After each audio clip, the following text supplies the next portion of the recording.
Financial markets పై పట్టు సాధించాలనుకునే వాళ్ళు Revanth conduct చేసే వెబినార్ కోసం ఈ నెంబర్ కి కాల్ చేయండి. నమస్తే, వెల్కమ్ టు సుమన్ టీవీ. నేను విష్ణు. ప్రస్తుతంతో పాటు QPFP qualified person finance professional Chakravardhan గారు ఉన్నారు. వారితో మాట్లాడదాం.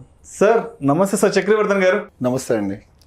సార్ చక్రవర్ధన్ గారు, ఏంటో ఈ మధ్య SWP బాగా ట్రెండింగ్ అయిపోతుంది, బాగా వైరల్ అయిపోతుంది.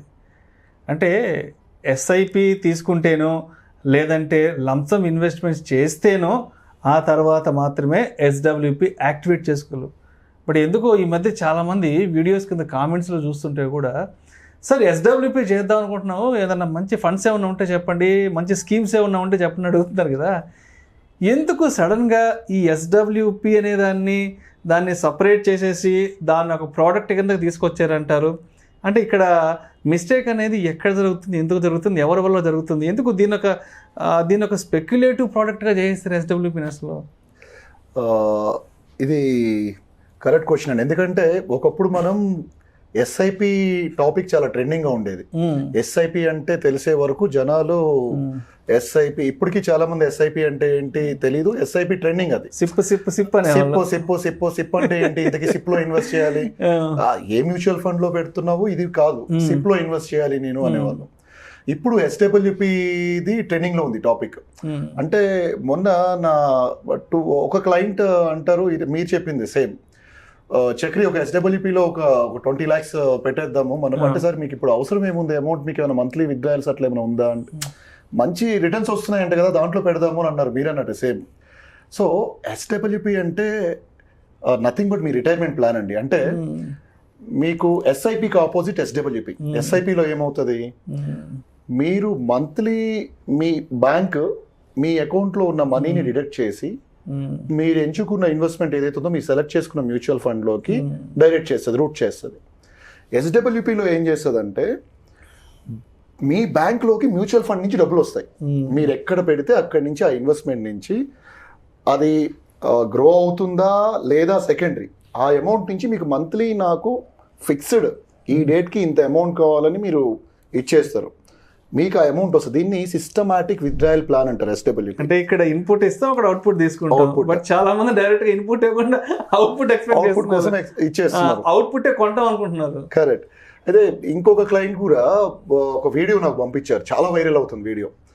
మీరు మంత్లీ 25,000 20 years SIP చేయండి, మీకు 2 crores అవుతుంది. నెక్స్ట్ 20 years మంత్లీ మీరు 1.5 lakhs తీసుకోండి. ఇది తీసుకుంటే కూడా మీ 40 years తర్వాత 7 crores ఉంటుంది మీ దగ్గర. అండ్ మీరు తీసుకున్న ఈ 1.5 lakh మంత్లీ ఉంది కదా, ఇది 3.6 crores దాకా ఉంది. సో ఇది చాలా బాగుంది కదా, 25,000కి మనకు అంత రిటైర్మెంట్ ప్లాన్ ఉంది.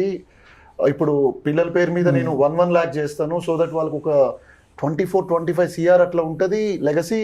ఇప్పుడు 25కి 1.5 కదా, నేను మంత్లీ 6 lakhs వాళ్ళకి ఇచ్చేస్తాను అని క్లయింట్ కాల్.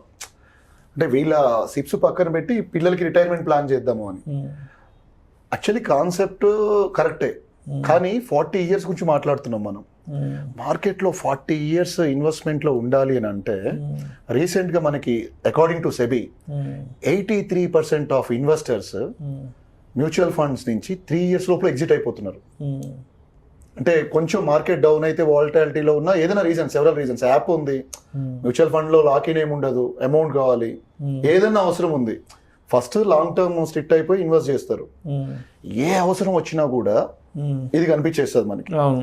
సో 83% 3 years కూడా ఉండట్లేదు, ఓన్లీ 3% మాత్రమే investors more than 5 years mutual funds లో ఉండగలుగుతున్నారు. ఇది SEBI, according to SEBI recent release చేసిన క్యాలిక్యులేషన్స్. అంటే ఇన్వెస్ట్ చేద్దాం అనుకున్నప్పుడేమో చాలా ఎక్సైట్మెంట్ ఉంటుంది, దానికి ఒక ఫైనాన్షియల్ గోల్, ఫైనాన్షియల్ కమిట్మెంట్ పెట్టుకుంటారు. బట్ ఏదో ఒక ఎమర్జెన్సీ వచ్చినప్పుడు దాన్ని డిస్టర్బ్ చేసి ఈ డబ్బులు వెనక్కి లాగేసుకుంటున్నారు. కరెక్ట్ అండి. దాన్ని డిస్టర్బ్ చేయకుండా ఏం చేయొచ్చు అంటే దానికి చాలా ఉన్నాయి. దాని మీద మీకున్న మ్యూచువల్ ఫండ్ నే ఒక అసెట్ లా భావించి దాని మీదే లోన్స్ ఇస్తారు. మీకు పర్సనల్ లోన్ కంటే చాలా తక్కువ ఇంట్రెస్ట్ రేట్ ఉంటుంది, 9%, 9.5% లో వస్తుంది. అంటే ఈ టాపిక్ పక్కన పెడితే 40 years గురించి మాట్లాడుతున్నాం మనం, వాళ్ళు అనుకున్న క్యాలిక్యులేషన్లో.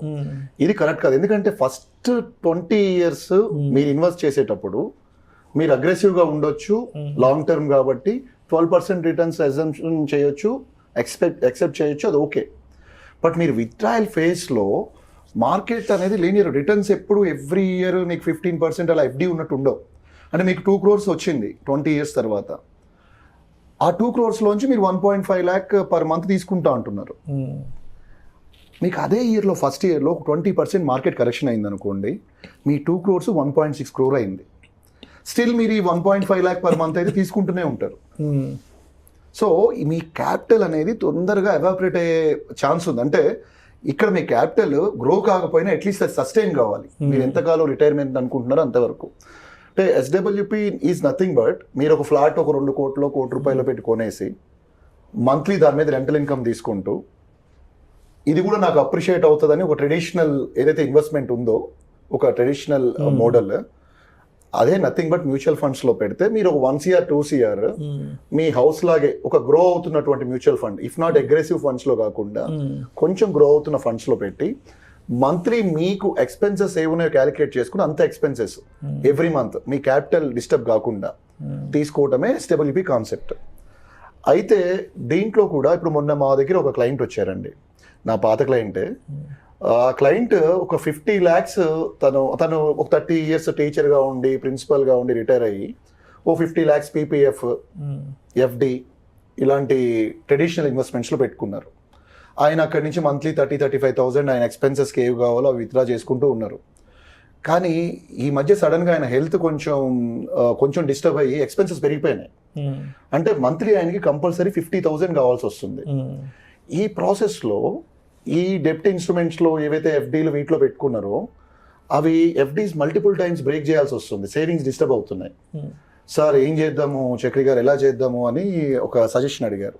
సో వాళ్ళకి రిటైరీస్కి ఇది కరెక్ట్. మేము దాంట్లోనే కొంత పార్షియల్ అమౌంట్ బ్యాలెన్స్డ్ ఫండ్స్ అని ఉంటాయి, బ్యాలెన్స్డ్ అడ్వాంటేజ్ ఫండ్స్, వేరే ఆ ఈక్విటీ కంపోజిషన్ కొంచెం తక్కువ ఉంటుంది. అంటే అగ్రెసివ్ ఉండవు ఫండ్స్ ఇవి, మనం రిటర్న్ 10% అలా ఎక్స్పెక్ట్ చేయొచ్చు, 9 to 10%. దీంట్లోంచి మంత్లీ 40,000 వచ్చేటట్టు మనం పార్షియల్గా ఆయనకి ఫిక్స్డ్ వచ్చేటట్టు పెట్టాం. సో దట్ ఆయనకి ఏమైందంటే ఆయన క్యాపిటల్ ఏవైతే ఉందో అది అప్రిషియేట్ అవుతుంది. 5 years తర్వాత ఇన్కేస్ ఇది డీసెంట్ ఉంది, ఇంకా స్ట్రాంగ్ ఉంది, ఇది ఎక్కడ తగ్గలేదు. అండ్ మంత్లీ ఆయన ఏదైతే ఆ 40,000 తీసుకుంటారో ఇప్పటికీ తీసుకుంటూ ఉన్నారు. సో ఈ కాన్సెప్ట్ మళ్ళీ పర్సన్ బట్టి పర్సనలైజ్ చేయాలండి.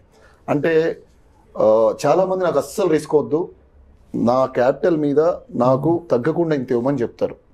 అంటే దీంట్లో మీకు డిఫరెంట్ ఫండ్స్లో మీరు పెట్టుకోవడానికి అవకాశం ఉంది. ఇంతకుముందు వాళ్ళు చెప్పిన కాన్సెప్ట్ ఏమో 20 years + 20 years only 12% calculation 40 years కోసం తీసుకున్నారు. బట్ మీకు ఫస్ట్ 20 years అయిపోయి మీ దగ్గరికి రిటైర్మెంట్ కోసం ఈ అమౌంట్ 2 crores వచ్చినప్పుడు మీరు దాన్ని మన ఆర్బిట్రాజ్ ఫండ్స్ అని అంటారు. ఆర్బిట్రాజ్, అవునవును. విచ్ ఈజ్ ఒక అంటే మీకు ఈక్విటీ టాక్సేషన్ వర్కౌట్ అవుతుంది. దాంట్లో 65% పైన ఈక్విటీ ఉండేటట్లు చూస్తారు.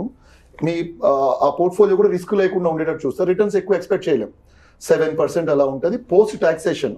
ఇక్కడ బ్యూటీ ఏంటంటే మీకు ఈక్విటీ టాక్సేషన్ వస్తుంది. అంటే లాంగ్ టర్మ్ అయితే అంటే 1 year ప్లస్ ఉంటే ఓన్లీ 12.5% మీ ప్రాఫిట్ మీద కట్టాలి. ఎన్ని ల్యాక్స్ అయినా తీసుకోండి మీరు మంత్లీ విత్డ్రాయల్, క్రోర్స్ తీసుకున్నా కూడా అదే ఉంటుంది. అండ్ అది అలాంటి ఇన్స్ట్రుమెంట్లో పెట్టుకోండి. అంటే 2 crores మీ దగ్గర ఉంది కదా, 1 CR ఇలాంటి ఫండ్స్లో పెట్టుకోండి. డెప్ట్ ఇన్స్ట్రుమెంట్స్, ఆర్బిట్రాజ్, ఇట్లా వెరీ కన్జర్వేటివ్ ఫండ్స్లో పెట్టుకుంటే దీంట్లో మీరు ఒక 5.5 to 6% రిటర్న్ అనుకున్నా కూడా ఈ 1 crore ఫస్ట్ 1 crore 6.5 years దాకా సస్టైన్ అవుతుంది. మరి ఈ 2 crores లో 1 crore మాత్రమే ఇక్కడ పెట్టారు. మంత్లీ 1.5 lakhs తీసుకుంటున్నారు, అస్సలు డిస్టర్బ్ అవ్వట్లేదు. నెక్స్ట్ 1 crore మీరు 6 years దాకా అయితే మీకు సస్టైన్ అవుతుంది కదా, 6 years టైం ఉంది కాబట్టి ఇది మీరు ఈక్విటీ ఫండ్లో పెట్టుకోవచ్చు. అక్కడ మీరు రిటర్న్ ఒక 12% అజ్యూమ్ చేయొచ్చు, మనం ఎక్స్పెక్ట్ చేయొచ్చు. సో అది మీకు 6 years తర్వాత 1.75 CR అలా అవుతుంది అప్రాక్స్. అక్కడి నుంచి మీరు ఇదే 1.5 lakh పర్ మంత్ని ఎవ్రీ మంత్ కంటిన్యూ చేసి తీసుకున్నా కూడా నెక్స్ట్ 14 years వరకు మీ ఫండ్ సస్టైన్ అవుతుంది. ఇది అస్సలు రిస్క్ లేకుండా, అంటే వెరీ లిమిటెడ్ రిస్క్తో, ఎక్కడ ఇబ్బంది పడకుండా, మార్కెట్లో ఎలాంటి ఫ్లక్చువేషన్స్ ఉన్నా, ఎంత వాలటాలిటీ ఉన్నా మీ రిస్క్ అప్టైట్ తక్కువ ఉంటే చేసుకునే స్ట్రాటజీ ఇది. సో దీనికి ఎప్పటికప్పుడు మనం పర్సనలైజ్ చేయాల్సి ఉంటుందండి. మీకు ఇప్పుడు మాలాంటి ఫైనాన్షియల్గా మీకు గైడ్ చేసే వాళ్ళు ఎవరైనా ఉంటే, మెంటర్స్ ఎవరైనా ఉంటే, దెన్ వాళ్ళు according to market situations, me portfolio, అంటే మీకు ఎక్కడెక్కడ అసెట్ అలొకేషన్ ఎలా ఉంది మీది, ఇదంతా చూసి వాళ్ళు ప్రాపర్గా ప్లాన్ చేసి గైడ్ చేయడం జరుగుతుంది. రైట్. సో అయితే యాజ్ అ కన్క్లూజన్గా ఎస్డబ్ల్యూపిని స్పెక్యులేటివ్ చేద్దాం అనుకున్న వాళ్ళకి మీరు ఏం చెప్తారు?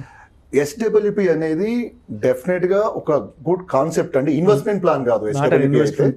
ఎస్డబ్ల్యూపి మీకు రిటైర్మెంట్ కోసం మీ దగ్గర ఒక లంసమ్ ఫండ్ ఉందంటే విత్డ్రాయల్ ఆప్షన్ కి మీరు ఫస్ట్ జర్నీ చేసి రావాలంటే మీరు ఫస్ట్ మీ గ్రాడ్యుయేషన్ అది కంప్లీట్ చేయాలి. డైరెక్ట్ గా మీరు ఎంఎస్ ఎంబీబీఎస్ అట్లా కాదు. So basic SIP or whatever అంటే మీ దగ్గర అసలు అడిక్వేట్ అమౌంట్ లేదు అని అంటే స్టార్టింగ్ మీరు ఇన్వెస్ట్మెంట్ అయితే స్టార్ట్ చేయాలి. నేను రిటైర్ అవుదాం, నా దగ్గర కార్పస్ ఉంది. చాలా మంది ఇప్పుడు ఏదైనా ప్రాపర్టీ వాళ్ళు డిస్పోజ్ చేస్తే అమౌంట్ తీసుకుని వస్తున్నారండి, మంత్లీ నాకు కావాలి income.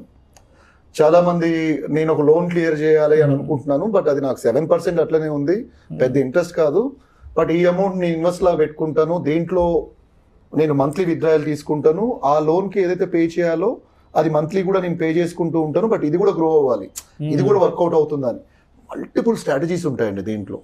But SWP is a good concept, but SWP అనేది ఇన్వెస్ట్మెంట్ ప్లాన్ లాగా చూడకూడదు. కొంచెం కన్జర్వేటివ్ మీకు ద మూమెంట్ మీరు ఎస్డబ్ల్యూపి స్టార్ట్ చేసినప్పుడు కొంచెం కన్జర్వేటివ్ గా ఉండాలండి, అది ప్లాన్ చేసుకోవాలి. Right. Thank you sir, thank you so much Chakravarthan garu. Thank you అండి, థ్యాంక్ యూ సో మచ్.